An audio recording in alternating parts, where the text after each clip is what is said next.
مستر خیر آبادی کی بحر طویل میں لکھی غزل کا 7واں مصرع آپ حضرات کی سماعتوں کی نظر۔ پے گلگشت گلستاں کو گئی ان کی سواری، جو چلی باد بہاری تو کھلی پھولوں کی کیاری۔ کہیں کلیاں ہوئی ظاہر، کہیں غنچے ہوئے پیدا، کہیں بیلا کہیں لالا، کہیں سوسن کہیں شبو، کہیں جوئی کہیں گیندا کہیں چمپا، کہیں نسریں کہیں نرگس ہوئی شاخوں پہ نمودار۔ وہ شاخیں جو برنگے سر تسلیم جھکیں تاکہ قدم لیں گل نورستہ خوبی کے جسے تو کہے۔ شایع ہے کہ جب تک ہے وہ خورشید نظر، رشک کمر غیرت گل ہائے چمن، سیم بدن ماہ جبیں غنچہ دہن۔ دیکھے اگر اس کی پھبن گل ہو وہیں شمع، لگے جس کی نظر سامری فن، جس کی مژہ تیر فگن۔ ہے یہ اسی کے لیے سامان مہیا، ہے اسی کے لیے اسباب فراہم۔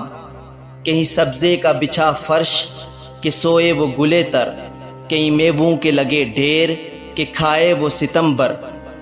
کہیں پانی سے بھرے حوض کہ پی لے وہ ستمگر، کہیں پٹری کی تمنا کہ قدم اس کے میں چوموں، کہیں مہندی کی یہ خواہش کہ مجھے پیس ہی ڈالے، کہیں میووں کی یہ حسرت کہ ہمیں توڑ کے پھینکے، کہیں شاخوں کا یہ منشا کہ یہاں سائے میں بیٹھے، کہیں پانی کا یہ مطلب کہ یہاں آ کے نہائے، کہیں پھولوں کا یہ ارمان کہ ہم سایہ فگن ہوں، کہیں کمری کو تجسس کہ رٹے جاتی ہے کوکو، کہیں بلبل متلاشی کہ کدھر ہے بت گل رو بت گل رو۔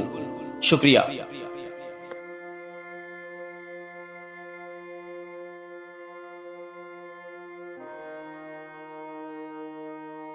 مکمل کلام یا بقیہ حصوں کے لیے یوٹیوب چینل نقش اقبال سبسکرائب کریں اور بیل آئیکن کو پریس کر دیں تاکہ مزید اچھی ویڈیوز آپ کو موصول ہو سکیں۔